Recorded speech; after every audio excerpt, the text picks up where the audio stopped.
Vamos então começar aqui a nossa aula, como vencer o medo da morte e por que é importante entender sobre a morte. Por que fazer uma aula sobre a morte? Já que é um assunto tão delicado e é um assunto que a gente busca evitar no nosso dia a dia. Primeiro, porque todo o medo, e esse é o início da aula de hoje, a fonte de todo o medo é o medo da morte, tá? A fonte de todo medo é o medo da morte. Então, na hora que você fala que você tem medo, por exemplo, de perder o emprego, você está falando, eu tenho medo de morrer, tá? E se você fizer uma investigação sincera, honesta, real, você vai chegar no medo de morrer se você fizer essa investigação, que eu vou ensinar para vocês agora. Eu tô com medo de perder meu emprego. Tá, o que acontece se você perder o emprego? O que pode acontecer se você perder o emprego? Se eu perder o emprego, pode ser que eu não consiga outro emprego. Tá, e se você não conseguir outro emprego? Se eu não conseguir outro emprego, talvez eu não consiga pagar minhas contas. E se você não conseguir pagar suas contas? Se eu não conseguir pagar minhas contas, talvez eu perca tudo que eu tenho. Tá, e se você perder tudo que você tem? Se eu perder tudo que eu tenho, talvez eu não consiga ter lugar para morar. Talvez eu perca minha casa. Tá, e se você perder sua casa, o que pode acontecer? Se eu perder minha casa, eu não, colocando uma suposição, eu não tenho os meus pais e eu posso passar fome. Tá, se você passar fome, o que pode acontecer? Se eu passar fome, eu posso ficar doente. Se você ficar doente, o que pode acontecer? Se eu ficar doente, passar fome, eu estiver na rua, eu posso morrer, tá? Então, todo medo vai seguir essa lógica, ok?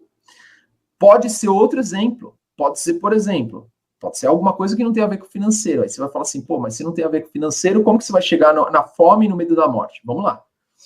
Eu tenho medo de perder a minha esposa. Tá, se você perder a sua esposa, o que pode acontecer? Poxa, eu posso talvez nunca mais encontrar uma pessoa, ou talvez viver ao lado de uma pessoa que eu não ame. Tá, e se você viver ao lado de uma pessoa que você não ame, ou você nunca mais encontrar alguém? Puxa, eu vou ficar sozinho. Tá, e se você ficar sozinho, o que pode acontecer? Poxa, eu posso entrar numa depressão. Tá, se você entrar numa depressão, o que pode acontecer? Pode ser que eu tenha impulsos de pensamentos suicidas. Tá, se você tiver impulsos de pensamentos suicidas, o que pode acontecer? Pode ser que eu me suicide, tá? E aí, nisso, você vai voltar de novo no medo da morte, tá? Então, todos os medos, eles surgem do medo da morte. O medo da morte é a fonte de todo medo.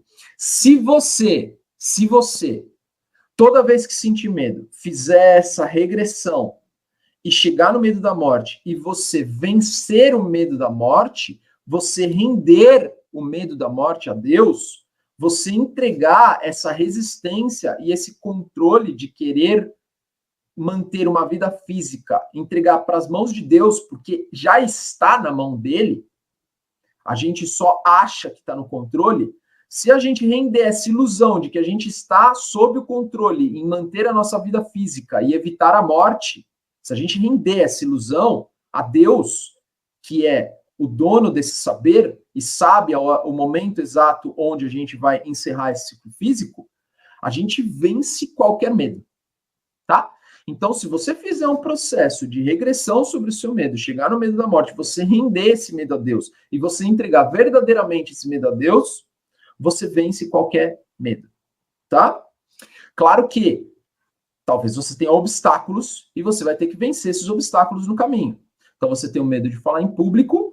O medo de falar em público, ele vem de talvez você ser retalhado. Esse medo de ser retalhado, de ser atacado pelas pessoas e as pessoas fazerem chacota de você, vai fazer com que você vire uma vergonha e as pessoas riam da sua cara. Se as pessoas rirem da sua cara, você vai se sentir sozinho, triste, talvez deprimido, e isso pode te levar à morte, tá? Então, seguindo a mesma linha, certo? Então, você rende esse medo da morte e você fala assim, ok, Eu rendo esse medo da morte está nas mãos de Deus. Eu não tenho controle nenhum sobre o meu ciclo de vida e o meu ciclo de morte. Eu não tenho esse controle. Então eu rendo isso a Deus. Nessa hora, vem uma coragem. Bom, se eu não tenho medo de morrer, talvez eu ainda tenha medo de as pessoas rirem de mim, de as pessoas fazerem chacota de mim. Mas eu já sei que tanto faz, porque a vida não depende, o controle da vida não depende de mim. Então, isso vai diminuir o meu medo de ficar depressivo se as pessoas rirem de mim, tá? Porque eu já não tenho medo da morte. Então, o meu medo de ficar depressivo se as pessoas rirem de mim, diminui. Estou fazendo o caminho oposto, o caminho contrário agora, tá, gente? E se eu render esse medo de ficar depressivo? Ok, se eu por acaso ficar depressivo, eu não tenho controle sobre isso. A única coisa que eu tenho controle é em dar o meu melhor aqui e agora. Se por acaso a minha emoção sair do meu controle e a vontade divina for que eu fique depressivo, eu não tenho poder sobre a vontade divina. Eu só posso dar o meu melhor, tá? E eu rendo essa depressão de novo. E aí eu vou ficar com medo das pessoas rirem de mim. Então, era o medo da morte, medo da depressão, medo das pessoas irem de mim. Eu não tenho controle se as pessoas vão rir de mim ou não, tá? Ontem, por exemplo, eu estava dando um treinamento em uma empresa e 2 participantes estavam olhando para mim, dando risada, segurando a risada e falando alguma coisa. Eu não sei o que eles estavam falando. Eu não faço ideia do que eles estavam falando. Se eu começar a elucubrar o que podia ser, putz, será que eles estavam falando da minha roupa? Será que eles estavam falando de alguma coisa que eu falei errado, que eu escrevi errado? Se eu começar a elucubrar sobre isso, eu perco a concentração e não dou o treinamento. Então, tanto faz se a pessoa estiver rindo de você ou não, se ela estiver prestando atenção ali ou não. O que importa é você estar dando o seu melhor. Se você entrar na neura do que as pessoas estão pensando sobre você, essa sensação já é uma sensação de morte. Já é uma sensação de vergonha, porque a vergonha nada mais é do que a morte psíquica, a morte emocional. Eu vou falar disso daqui a pouco. Então, você só pode dar o seu melhor. E talvez eles estivessem rindo porque eles lembraram de alguma coisa engraçada, tá? Então, tanto faz. O que importa é você dar o seu melhor. Se você se enrijece e você quer controlar o ambiente ao seu redor, o que vai acontecer é que você vai começar a entrar em neuroses, você vai começar a criar cenários mentais na sua cabeça, porque você quer controlar o ambiente externo, e você vai perder o controle de si mesmo, tá? Então, a todo momento que você quiser evitar alguma situação, você vai passar por uma experiência de sofrimento, e essa experiência de sofrimento é um sinônimo de uma experiência de morte, tá?